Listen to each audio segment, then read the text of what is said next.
तो दोस्तों आप सभी लोगों को मेरा प्यार भरा प्रणाम। छोटे छोटे बच्चों को ढेर सारा प्यार। दोस्तों आप लोग सब कैसे हो? मैं तो बढ़िया हूँ। दोस्तों आप लोगों का फिर से स्वागत है मेरे न्यू ब्लॉग उमा धर्म मॉल में। आज मैं अपनी ब्लॉग को 11 बजे से स्टार्ट कर रही हूँ। हमने जाना है आज मीटिंग में मैं और मेरी दिरानी जा रही है।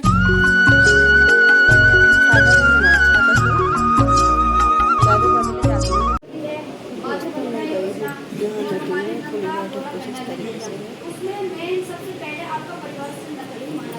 बैठूंगी मैं जानकारी। इसके अलावा आपका है जन्म मृत्यु पंजीकरण। जन्म मृत्यु पंजीकरण में ग्राम पंचायत के अंदर जन्म या मृत्यु की घटना घटित होती है। इसकी घटना के 21 दिन के अंदर आप अपना या जिनकी मृत्यु हुई है तो मृत्यु के 21 दिन के अंदर अपना रजिस्टर्ड या पंजीकरण जरूर कराएं। और ध्यान रहे इससे पूर्व आप अपनी सरकार से हमारे परिवार स्तर जन्म मृत्यु सब अपनी सरकार से हो रहे थे, परंतु वर्तमान 1 महीना हो गया वर्तमान में परिवार स्तर सिर्फ आपका अपनी सरकार से है, परंतु जन्म मृत्यु हमारा CRS पोर्टल नहीं आ रखा है। CRS पोर्टल से होगा। उसमें जैसे आप लोग 5 या 6-7 साल पहले मैनुअल देखते तो ये मैनुअल पूरा फाइल बना के ले जाते थे ग्राम पंचायत अधिकारी के पास, तो वहीं से जारी होता था। आज की डेट में भी आप मैनुअल वैसे ही लेके आओगे अपने कागज, जैसे आप CSC सेंटर में भी देते थे। आप CSC सेंटर में देके आप ग्राम पंचायत अधिकारी के पास आओगे या ऑफिस जहाँ भी उनके कार्यालय होगा वहाँ पे आके आप अपना फाइल लेंगे। फाइल के 1 हफ्ते के अंदर आप हम CRS पोर्टल के माध्यम से, वो भी ऑनलाइन है, पूरा ऑनलाइन करेंगे हम उसका और प्रिंट करके आप लोगों को उपलब्ध करा देंगे। और ध्यान रहे क्योंकि आज की डेट में सारा इसमें QR कोड आ रहा है। आपका ट्रेजरी में या कहीं भी चाहे अकाउंट की हो चाहे किसी चीज़ की जो अगर सभी जैसे पहले कोई नौकरी है तो करना वो प्लेसमेंट वगैरह वो भी जो है कि योग कल्याण विभाग कराता है। तो योग कल्याण विभाग अपने स्तर से जो है ऐसी ट्रेनिंग करा रहा है। जैसे हेल्थ केयर मल्टीपर्पज बताया, दूसरी बताया तो सेल्फ एम्प्लॉयमेंट टेलर कटिंग का अगर टेलर की ट्रेनिंग भी देगा। टेलर की ट्रेनिंग के बाद अगर आपको कहीं पे प्लेसमेंट की आवश्यकता पड़ेगी तो योग कल्याण विभाग ही आपको ट्रेनिंग का काम कराएगा। ऐसे असिस्टेंट इलेक्ट्रिशियन का तो काम करना चाहेगा उनकी जाति के परिवार का, तो इलेक्ट्रिशियन की ट्रेनिंग कराएंगे वो लोग। ट्रेनिंग कराने का प्लेसमेंट का उसकी जिम्मेदारी नेगी ये सब मेरे अंतर्गत आते हैं यहाँ पे। तो हम लोगों का मेन काम क्या है यहाँ पे कि जो लोगों को हेल्थ के लिए अवेयर करना। सबसे ज़्यादा मेन काम हमारा ये है कि लोगों को जो NCDs आपने सुना होगा, नॉन कम्युनिकेबल डिजीजेज जैसे कि BP, शुगर, इसके लिए लोगों को स्क्रीन करना, क्योंकि ये जो बीमारियाँ हैं सबसे ज़्यादा लोगों की हेल्थ को इससे रिस्क है। ठीक है, किसी में क्या होता है BP शुगर के लक्षण पता चलते हैं, किसी को नहीं चलते हैं, और कभी ऐसा हो जाता है कि BP जो है सडनली इतना शूट हो जाता है कि पेशेंट को उसकी जान को खतरा होता है। तो हम लोगों का मेन काम ये है कि लोगों को जो है जो हमारे अंतर्गत लोग हैं उनका BP शुगर चेक करना।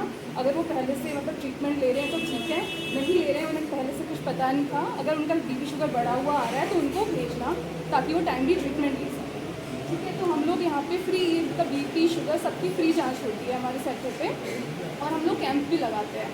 तो आप लोगों को कभी हो तो मैं यहाँ पे कैंप लगाना चाहती हूँ। ठीक है, साथ में सरकार क्या कर रही है कि लोगों को मतलब जैसे कि ये जो बीमारियाँ होती हैं मेनली किस चीज़ की वजह से होती है? इनएक्टिविटी। लोग काम नहीं करते, मतलब ज़्यादा व्यायाम नहीं करते हैं, योग नहीं करते हैं ना, तो इसलिए सरकार ने क्या कर रखा है, सरकार जो है लोगों को फ्री योगा सेशंस भी देती है। हमारे यहाँ पे जगह की कमी है इसीलिए मैं यहाँ नहीं कर पाती हूँ, लेकिन आप लोग अगर कोई लोग योगा एनवायरमेंट का योगा करना चाहेंगे तो हफ्ते में 3 बार योगा टीचर्स भी यहाँ पे आते हैं आप लोगों को योगा कराना। आपके यहाँ पे यहाँ पे रेडियो अपनी सबके सामने हमारा जगह की कमी होने की वजह से तो हमारे यहाँ योगा योगा टीचर्स भी यहाँ पे आते हैं। सोमवार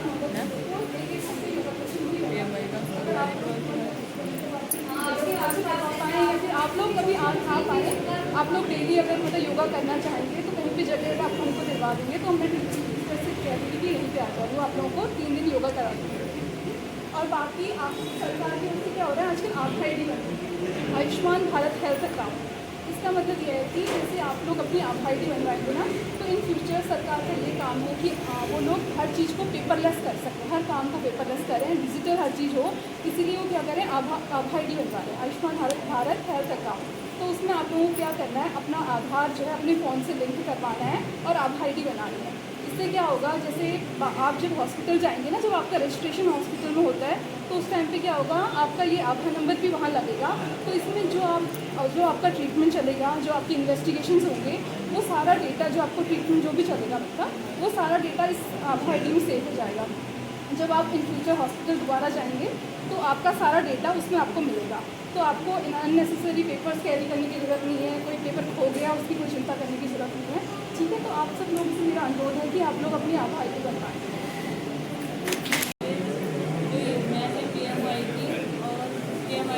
आप लोग शांत रहिए, किसमें परेशान रहते हैं आप लोग ज़्यादा? प्रधानमंत्री मातृवंदना योजना है, उसमें फर्स्ट डिलीवरी में जो 5,000 रुपये की धनराशि मिलती है, 3 किस्तों में मिलती है। और दूसरा है नंदा गौरा योजना। नंदा गौरा योजना के तहत हम प्रथम और द्वितीय बालिका में 2 बालिकाओं को मिलता है 11,000। प्रथम चरण और द्वितीय चरण क्या होता है इसमें? बच्चे के जन्म से? हाँ, जन्म से। ये लोग आप यहाँ करके हाँ, और द्वितीय चरण वाला चरण तो इंटर पास के बाद है। और एक हम महालक्ष्मी कीर्ति योजना है, उसमें पहले ये था कि सिर्फ प्रथम बालिका को ही दिया जाता था, तो अभी उसमें है जो जिसकी 2 कन्याएं हैं, दूसरी बालिका को भी दिया जा रहा है। और उसमें मीन जो है स्थायी निवास होना और परिवार रजिस्टर होना जरूरी है। परिवार रजिस्टर में बच्ची का नाम, माता पिता का नाम उसमें जरूरी चाहिए। जैसे कोई हमारे प्लेन्स के लोग यूपी से वहाँ से आते हैं, तो उन लोगों का यहाँ पर नहीं हो पाता है, परिवार बिना परिवार रजिस्टर के बिना नहीं हो। बाकी PMY का हो गया और यही हमारा ये बच्चे हूँ। वैसे हमारा कोर्स तो बेसिक हेल्थ वर्कर का है, BHM के नाम से है, लेकिन ये है कि भ्रांति सभी ANM के नाम से जानते हैं। तो मेरा नाम बबीता मेहरा है। मेरी नियुक्ति अभी 1 साल हो गया यहाँ पे आए हुए। तो हमारे संग ऐसा है कि जो हमारा वैक्सीनेशन का काम है, आप सभी लोगों से अनुरोध है, आपके घर में जो भी छोटे बच्चे होंगे, आप उन्हें समय से यहीं पे हमारा, क्योंकि हमारे पास कोई मतलब भवन ऐसा कुछ तो है नहीं, तो हमने एक वैक्सीनेशन यहाँ पे कराते हैं? यहाँ पर से देखते हैं। अच्छा, तो अब हमारे पास जगह का ज़्यादा वो तो है नहीं, इसलिए हम 4 बुधवार तो हम इधर करते हैं, जो हमारे यहाँ पे सेंटर बनवाया है। बाकी 4 शनिवार हम आंगनबाड़ी में करते हैं। हमारी अलग अलग आंगनबाड़ियाँ हैं। टोटल हमारे पास 7 ग्राम सभाएँ हैं, जिसमें से 2 तो ग्राम सभा में आते हैं, बाकी वार्ड वाले में आते हैं, तो हम उधर जाते हैं टीकाकरण के लिए। तो मेनली हमारा क्या है, हमारे पास CHO मैडम की नियुक्ति हुई है। तो ये जो है, जैसा कोई भी इंसान है 30+ के बाद हर किसी को क्या होता है, बीमारी का अटैक होना शुरू हो जाता है धीरे धीरे। जैसे शुगर हो गया, BP हो गया, कोई भी है, यहाँ तक कि छोटे बच्चों को भी शुगर देखने को मिला है। तो इन जो हमारी मैडम है, ये स्क्रीनिंग करती है। तो इसमें क्या है कि जैसे 30+ के बाद अगर किसी को ये भी लगता है कि यार मुझे ऐसा हो रहा है, मुझे बार बार घबराहट हो रही है, बेचैनी हो रही है, तो आप हमारे पास आ सकते हैं। निःशुल्क आपकी जाँचें होंगी और यहाँ तक कि आपको दवाई भी दी जाएगी। आप कंटिन्यूस दवाई को कीजिएगा। तो हम जगह जगह जैसे आंगनबाड़ी में हम जाते हैं, तो मैम भी जाते हैं, और वहाँ पे जाके हम उनकी जैसे जांचें करेंगे। अगर किसी को हमें पॉजिटिव पाए, जैसे किसी को शुगर हो रहा है, तो हम शुगर का उसको मैम बताएंगे कि क्या क्या करना है इसके लिए, फिर उसकी दवाई दी जाएगी आप लोगों को। तो आप अपने आसपास कहीं भी सूचना दे दीजिएगा, क्योंकि किसी को पता नहीं है कि यहाँ पे कोई सेंटर भी है, यहाँ पे किसी की नियुक्ति भी हुई है। तो जब से मैम आई है, तो ये हुआ है कि कुछ लोगों की स्क्रीनिंग हमने करी है। एक ऐसी की प्रेगनेंट लेडी थी, उनको भी शुगर था, तो वो बार बार हमारे पास आई, हमने उनकी जाँचें भी करी, उनको दवाइयाँ तो किस टाइम नहीं करी थी, तो केवल उनकी हमने जाँचें करी कि शुगर आपका बढ़ रहा है, घट रहा है। फिर अभी क्या हुआ है, उनकी नॉर्मल डिलीवरी हो गई है। अगर बाई में उनकी जाँच नहीं होती तो ये हो सकता था कि उनकी जान भी जा सकती। ये है कि रूटीन की चेकअप से ये हुआ कि उनका ये है कि नॉर्मल सेफ बच्चा भी है, माँ भी, दोनों सेफ है। तो आप सभी से अनुरोध है कि हमारे यहाँ पे आप आके हर वेडनेसडे जाँच करवा सकते हैं। और बाकी शनिवार को जहाँ हमारी आंगनबाड़ी का शेड्यूल होगा, आप अपनी आशा या आंगनबाड़ी से पता कर लीजिएगा, वहाँ पे आपकी जाँचें निःशुल्क हो जाएगी। ये हमारे एक मैडम है कौर मैम, और ये है हमारे प्रधान, और ये है हमारी ग्राम प्रधान, इनसे मैंने आपको कल भी मिलाया था। और ये है हमारे सबसे प्यारे से नन्हे वाले ये यहाँ पर मीटिंग में आए हुए हमारी CHO मैम BP ले रहे हैं सबका। ये देखिए इस तरीके से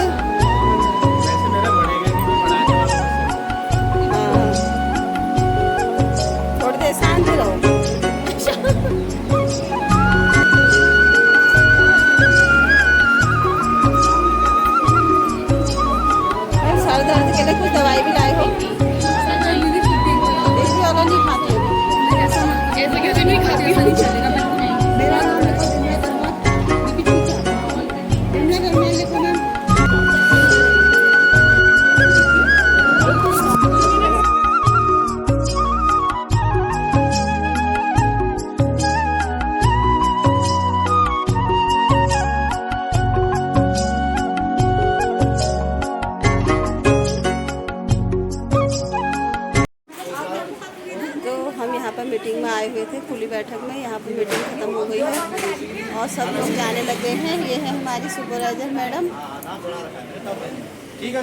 ये देखिए। अब ये दीदी जाने लगे घर को, जाने लगे दीदी। हाँ जा रही। ले रेखा, ये रेखा है। ये सभी लोग यहाँ पर लाइन से खड़े हुए हैं। ये देखिए सुपरवाइजर दीदी आशा मैंने वहाँ मैम को, ये है हमारी मैम, ये सभी मैम है हमारी, सब एक से एक। ये गीता मैम भी हैं, ये यानी मैम भी हैं, ये सब मैम हैं। और अब मैं अपनी ब्लॉग को यहीं पे एंड करती हूँ, यहीं पे एंड कर देती हूँ। आप लोगों को मेरी ब्लॉग अच्छी लगे तो प्लीज़ लाइक, सब्सक्राइब और शेयर ज़रूर कीजिएगा। मैम आप कुछ कहना चाहेंगी मेरी ब्लॉग के बारे में? बोलो तो ज़रा, ज़्यादा से ज़्यादा शेयर कर। आप इनके ब्लॉग को ज़्यादा से ज़्यादा शेयर, सब्सक्राइब और लाइक कर दीजिए। Thank you. Thank you ma'am.